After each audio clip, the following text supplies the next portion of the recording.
All right, let's kick off this deep dive. And, today we're tackling the Declaration of Independence. It's more than just a dusty old document you skimmed in a textbook. This is a story of rebellion, bold ideas that really shifted the world, and I think you could argue a blueprint for freedom that we're still wrestling with today. Absolutely. And you know what's really fascinating to me? The Declaration, it wasn't just some spontaneous outburst. It was this slow burn, years and years of growing frustration and tension bubbling up between the colonies and Great Britain. Yeah, it's like picture yourself back in the 1770s. You're a colonist, working hard, and you're starting to feel like you're getting a raw deal. Unfair taxes, no real say in how things are run, taxation without representation. Not exactly a good time. Right. And you have to remember, the French and Indian War, it might have been a win for Britain, but it drained their coffers. So their brilliant solution, pass the buck to the colonies. Taxes on everything, tea, paper, you name it. Yeah, the colonists were not happy campers about that. And it wasn't just grumbling, right? There were some serious flashpoints that really kicked things up a notch. The Boston Massacre, British troops firing on unarmed colonists, and then, of course, the Boston Tea Party. That was a statement if I've ever seen one. Oh, absolutely. Each of those events, they just ratcheted up the tension. It was like every time things seemed to calm down, something else would happen to push the colonists and Britain closer to the edge. And then, bam, the intolerable acts. Talk about adding fuel to the fire. Yeah, these were basically punishments aimed at Massachusetts after the whole Tea Party thing. Restrictions on liberties, trade. It's 1776 by this point. Things are at a boiling point. The Continental Congress is formed, and they know it's time for a clean break. So enter the Declaration of Independence. This is the moment where they say, okay, we're done. We're cutting ties with King George and forging our own path. And to think, this monumental task of putting it all into words, this declaration of a new nation, it fell to this small group, the Committee of Five. You've got brilliant minds like John Adams, Benjamin Franklin, and of course the lead writer, Thomas Jefferson. Jefferson, what a task. Right? To draft something of this magnitude. I'm curious, what can you tell us about that process? What were some of the debates and challenges they faced as they shaped this document? Well, it wasn't just some overnight thing. There were drafts, revisions, discussions, probably some heated moments in there too. And what's interesting is, for such a historically massive document, it's actually pretty concise. But, there were definitely some hot-button issues, particularly around slavery, something we can definitely unpack a bit later. For sure. Let's break down the structure of this masterpiece a little. It kicks off with the preamble. This bold statement, all men are created equal, endowed with these unalienable rights. Where did those ideas come from? What was the inspiration behind such a revolutionary statement? Well, you can see the fingerprints of Enlightenment thinkers all over it, people like John Locke. It's this radical departure from the idea of monarchy, divine right, all that. It establishes these core principles of self-governance, individual liberty, the very foundation of American democracy as we know it. Then comes the laundry list of grievances, right? King George, you're in trouble. It's this itemized account of every frustration, every justification for breaking away. What were some of the big-ticket items that pushed them over the edge? Oh, they were specific, let me tell you. Taxation without representation, that's a major one. Then you've got the quartering of troops, restrictions on trade, taxes and duties imposed without their say-so. Basically, they felt like King George treated them like, well, subjects, not equals in the empire. So they lay out their grievances, and then boom, the Declaration of Separation. A bold move. July 4th, 1776, a date forever etched in American history. We celebrate with fireworks, barbecues, but the actual signing process, I bet it wasn't all that simple, was it? You're right. July 4th is when they officially adopted it, but the signatures, those trickled in over weeks. It wasn't until August 2nd that most of the delegates, 56 in total, put their names on that parchment. Okay, and everyone knows John Hancock, his huge signature. Is it true he did that so King George could read it without his spectacles? It's a great story, but probably just that, a story. There's no evidence to back it up. More likely, he just wanted to emphasize the importance of the act, But it definitely makes for a good anecdote. It does. It does. And that signature, it was just the beginning. What were some of the immediate ripple effects of this declaration? What changed when they put pen to paper? Think about it. You're a colonist, a soldier, and you hear this declaration read aloud. It's a call to action, a formal declaration of war, a spark of hope, all wrapped into one. It fueled the revolution, gave them a concrete reason to fight. And on a global scale, it sent a message, too, particularly to France, I imagine.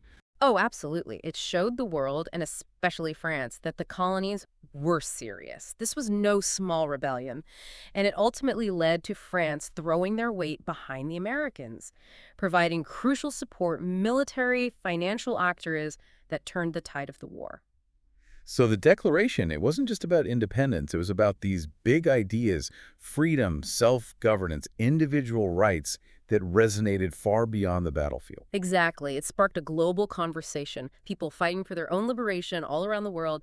They saw themselves in this document. It was like a blueprint for revolution. But there's a flip side to this story, right? This shadow we have to address. All men are created equal. Those words ring out. But it's 1776, and those ideals, well, they weren't exactly extended to everyone. That's the hard truth. You can't ignore the context. Slavery was deeply ingrained in American society. Women, enslaved people, Native Americans, they were largely excluded from the rights and freedoms the Declaration proclaimed. It really highlights how even revolutionaries, people fighting for freedom, can still be products of their time with all the flaws that come with it. And it gets even more complicated when you remember that Thomas Jefferson, the man who penned these words, was a slave owner himself. The irony is almost painful. It shows that hypocrisy and revolutionary ideals can, unfortunately, coexist. And there's another layer to this. There was actually a passage in an early draft of the Declaration condemning the slave trade, but it got removed due to strong opposition from the Southern colonies. Wow, yeah, it just shows how messy and complex this whole process was. You've got these noble ideals butting up against the realities of the time, the compromises that had to be made. So you're left with this incredibly powerful document that advocates for freedom and equality but falls short of those ideals in practice. A very mixed legacy, to say the least. And it's also important to remember that not everybody was on board with this whole independence thing, right? Exactly. We can't forget about the loyalists, the folks who stayed loyal to the crown. Can you imagine, right, being a loyalist in the midst of all this fervor for independence? Suddenly, you're the odd one out, the wrong side of history, maybe even viewed as an enemy by your own neighbors. I mean, the revolution, it was a civil war in a lot of ways. It split communities, even families, right down the middle. It's a good reminder that history is never just black and white. There's so much nuance, so many different perspectives and loyalties at play, and it really humanizes the whole thing. It wasn't just about grand ideals. It was about real people making difficult choices, Yeah. often with very personal consequences. Right. And it makes you think, how would we have reacted in that situation? What side would we have been on? It's not always an easy question to answer. No, it's not. But even with all its complexities, all the contradictions and imperfections of the Declaration, it still holds this incredible power. It's a symbol that resonates deeply, even today. I mean, look at how we celebrate the 4th of July. It's practically woven into the fabric of American identity. Yeah, it's amazing how it's endured, how it still sparks debate and inspires even centuries later.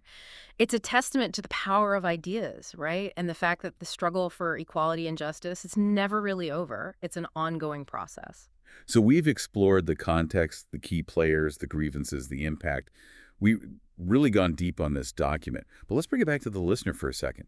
You, listening right now, what does the Declaration of Independence mean to you here in 2025? It's easy to think of it as just, some historical artifact, something you learned about in school, but doesn't really have much relevance to your life today. But is that really true? I don't think so. That's the question, isn't it? Is it just a relic of the past? Or does it still have something to say to us today? I think it's the latter. A declaration, it's a living document. It reminds us that freedom, it's not a guarantee. It's something you have to constantly fight for, protect, nurture. It's like that saying, eternal vigilance is the price of liberty. We can't afford to be complacent, to take our rights and freedoms for granted. They need to be actively defended, always. Exactly. And the Declaration, it's also a challenge, right? It calls us to live up to its ideals, to strive for true equality and justice for all. It's a reminder that we're not there yet, that there's still work to be done, always. Think about it. We're still grappling with these same issues today, centuries later. Racial injustice, economic inequality, LGBTQ+ rights, gender equality, the list goes on. We're still striving to fulfill the promise of those words, all men are created equal. It's a journey, a constant struggle. And that's where the legacy of the Declaration comes in. It's a reminder of how far we've come, but also how far we still have to go. It's a call to action, an inspiration to keep pushing forward, to keep fighting for a better world. So as we wrap up our deep dive into the Declaration of Independence, here's a final thought-provoking question for you to ponder. How can you, in your own life, contribute to making those ideals of equality and justice a reality? How can you be a force for positive change? It's a big question, but it's one worth asking ourselves. Absolutely. It's not just about fireworks and barbecues on the 4th of July. It's about taking those ideals and translating them into action, into real world change every single day. Remember, the Declaration, it's just the beginning of the story. The fight for freedom and equality, it's an ongoing process, a relay race that each generation passes on to the next. And we have to keep running, right? Keep pushing, keep striving for a better future. It's a responsibility we all share. So, with that in mind, we'll leave you to ponder that question. How will you contribute? How will you make a difference? It's something to think about. Yeah, it's a powerful reminder that this whole pursuit of freedom and equality, it's not a destination, it's a journey. And it's one that requires all of us to be engaged, to keep pushing forward. It really is. And, we're all part of this journey, whether we realize it or not.